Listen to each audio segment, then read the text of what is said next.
Some rides just stop you on your tracks, and for me at Sema 2024, it has to be what's in front of me right here. I don't know what's going on. There is a lot happening by Blazin Rodz. I'm here with Ricardo. How's it going? Good, happy to be here. You should be happy, man. You have had so many people come up to you yesterday, today. There's a lot of questions, and so it should be because it looks magnificent. It's Thank you. got such a presence. Blazin Rodz, tell us a little bit about the shop. Where are you guys located? So we are in Rancho Santa Margarita, California, so South OC. This is our project car for the year. Actually, two of them, I should say. We have one here, one at the Hemmings booth. Okay. The car started out life as a 1970 Chevelle. There's really nothing left of the Chevelle besides the A-pillar. It's all steel wide body. Every panel has been pretty much replaced on this car. There is tremendous amount of 3D printed parts on this car as well. Okay. So let's start right here at the beginning. Yeah, definitely. This is my favorite part, and of course the engine bay Right. as well. But talk to me about the spoiler. Okay, so here we have the whole bumper is 3D printed, and there's a couple factors to it. Inside here, that's for the radiator cooler, goes up in there for the air, and then comes out up top. So it pulls it out and extracts the air. From the big scoops? Yep, from the big scoops. And then in these ducts here, those are for the coolers for the brakes. So the air cooler, so that cools the brakes there. Okay. Grill, all 3D printed. Then you jump into here and you see this big 6-inch inlet. Those are the inlets for the turbos that are tucked down back there. That's all 3D printed inner fenders on the car. The carbon ducts are 3D printed as well, and then they're carbon wrapped. What I like about this is it's so functioning. It's Yes. very functional. Yeah, and then every scoop, every hole has got a purpose. exactly. Carbon fiber here as well. And then underneath the car, where this carbon piece is, underneath that, there's a NACA duct that's under there to clean up all the dirty air that goes underneath the car, tucks it up underneath the motor, and dumps the air behind the front tires. Wow. Lot of 3D printing. Is that all done in-house? Yes, majority of it is done in-house, but like the bigger parts, we have to send it out because the machines are millions of dollars that we don't want to buy. Fair enough. Let's move on here. Now we know that there's turbo. What is the block under that? So we have a 540 big block. It's 83, 85 precision next gen turbos, and it's putting to the ground about 2,800 horsepower. How much did you say? 2,800. You know, every now and then we talk about the amount of horsepower and what is appropriate, right? And what is fun and what is extreme. I don't have a word for that. Yeah, it's definitely way over the top. I mean, we wanted to do the whole aspect of the car was we want drag car horsepower. Okay. But we want the style points of like a GT Cup car, and then we wanted the interior of like your modern day like hypercar. So that was the whole premise of this car. So I love the vision and I love what came out from it. But what did you do to the engine in order to reach that high so level? The engine was built by Ace Racing Engines. So Steph set us up with his it's his custom drag pack that he has. Okay. And I told him what we were trying to achieve, and this is a setup that he gave us. So if you turn all the boost off and you run no boost, you still got 1,000 horsepower. Without boost, it's 1,000 Yeah, horsepower. without boost, 1,000 horsepower. Okay, all right. Loving the dash of color, and I'm guessing a lot of the covers here, the valve covers, they're also 3D printed as well? The valve covers, all that is billet. It's billet. Yeah, it's all billet aluminum. And then since we're here in the engine bay, we have the downpipes into the exhaust. So from this point up to this point, this is all 3D printed. All stainless 3D printed.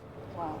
If you notice, like throughout the car, we're using Wiggins clamps, all the purple clamps up there. Yes. Those are aluminum, but you can't run aluminum on exhaust. So what we did was we scanned an original Wiggins clamp and made one out of titanium, so that way we can use it on the exhaust. And then this is all just bent stainless, and then the exhaust tip, that's 3D printed. I love that part. I was trying to find the turbos when I was looking inside, but I'm guessing you can see it from here. Yep, they're tucked down in there. And that's different. A lot of people like to expose them and just to show it, show the meanness, and I guess it's just exactly how aggressive the car is. Correct.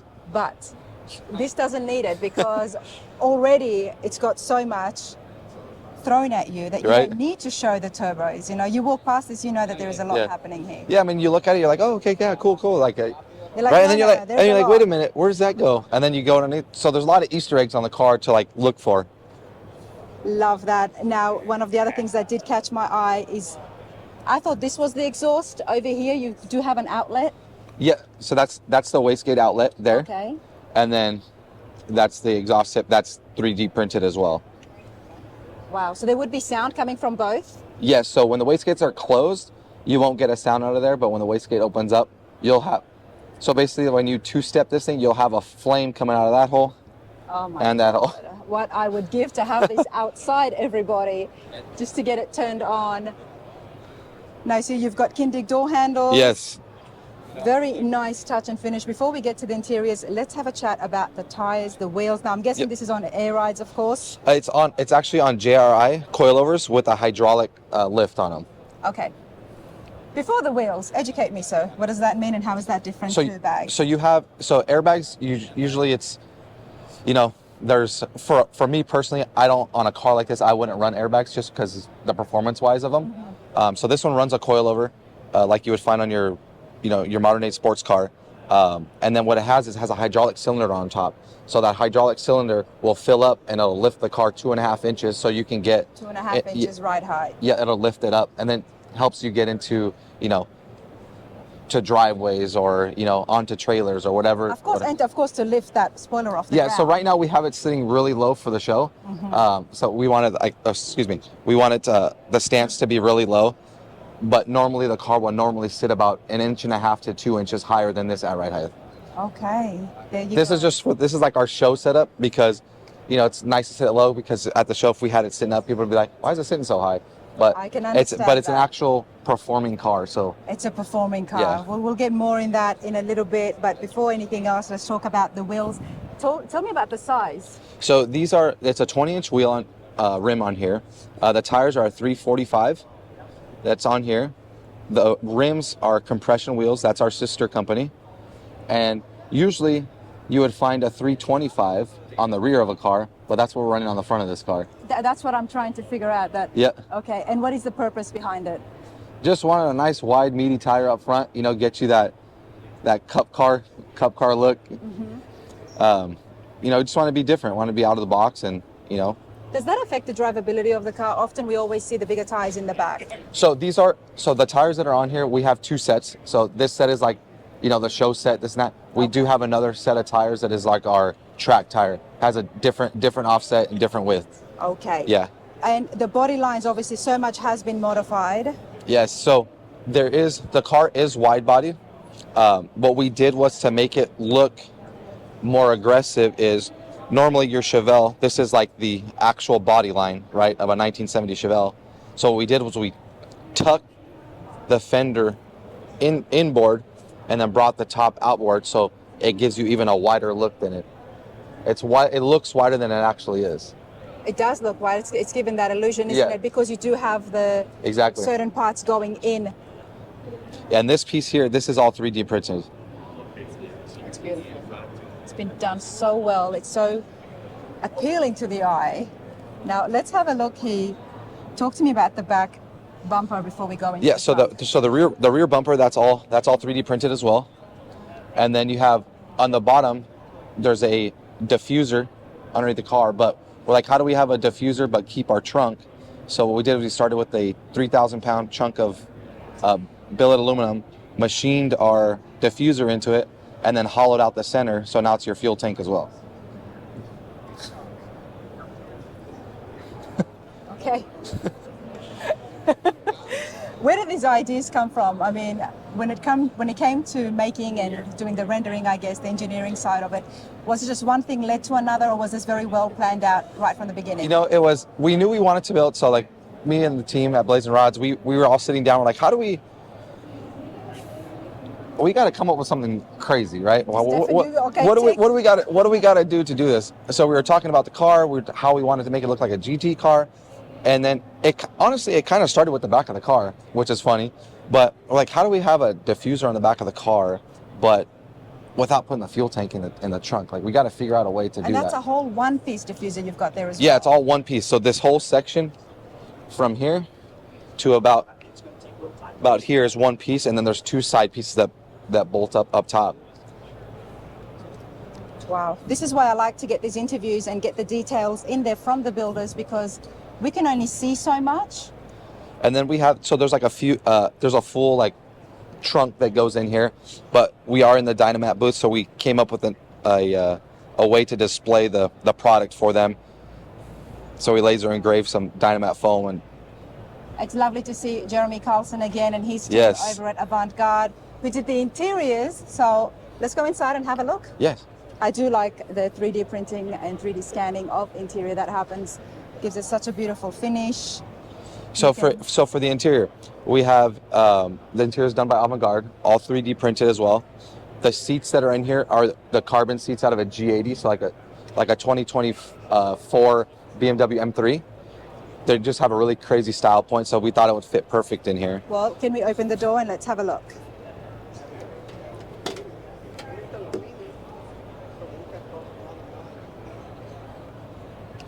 So we have so inside here the A pillars, B pillars, the C pillar, the harness bar, the door bar. That's all billet.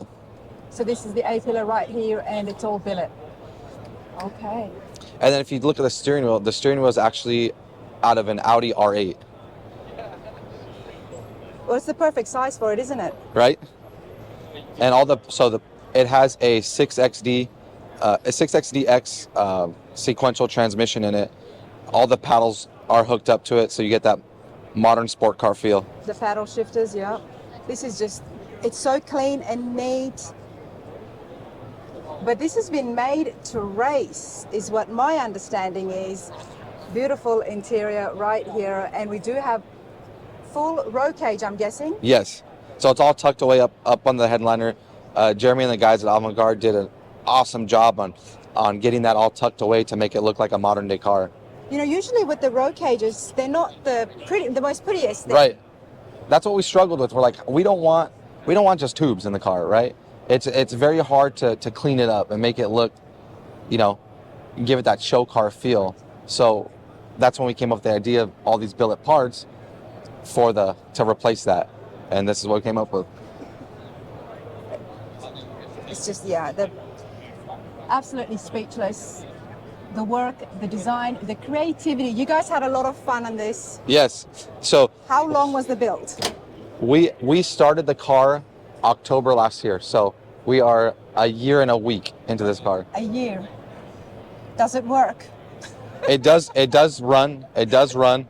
When we got here, we pulled it off the trailer, and when we went to start it in the trailer, I should say, something happened with the starter, so unfortunately.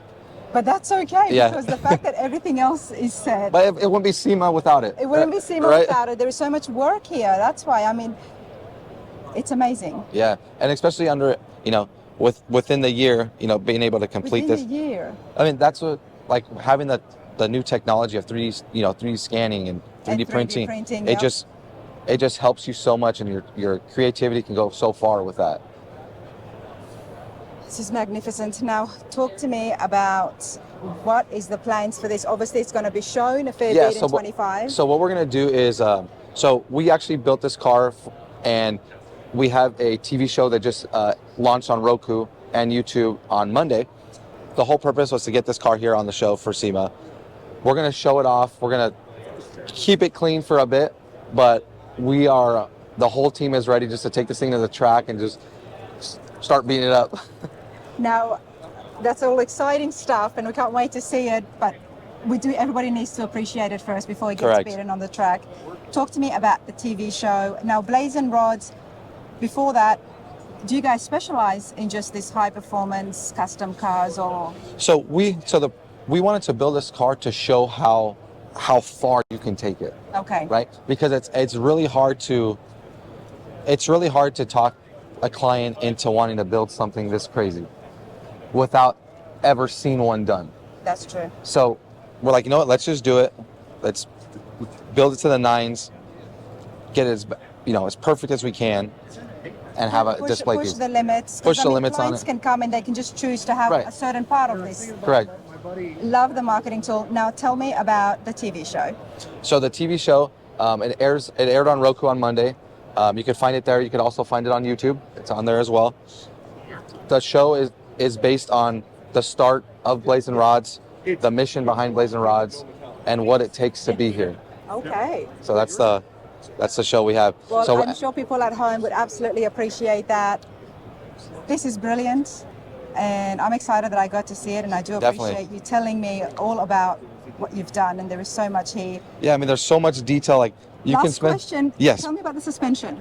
So the suspension is based. So the front's based off a C7 Corvette, Okay. and the rear is off a Gen 5 Camaro. That's the geometry of it. But all the suspension, it's really hard to see because the car's so low. But all the suspension is all billet on the car. If we had mirrors on this, Yes. and this lifted 6 inches off the ground, Yes. obviously we wouldn't be able to see the stance of it, as well as it does now being flat on the carpet. But I can send you some. I have full chassis photos, like when it was complete. I'll send those to you. have a look on the screen, everybody. Check out the work on the undercarriage because, I mean, I'm very curious. So I'm happy that we were able to share these pictures for stuff that we can't see. Here it is. Brilliant stuff by Blazin Rodz. Ricardo, you've been awesome. Thank you so much. Thank you. I appreciate it.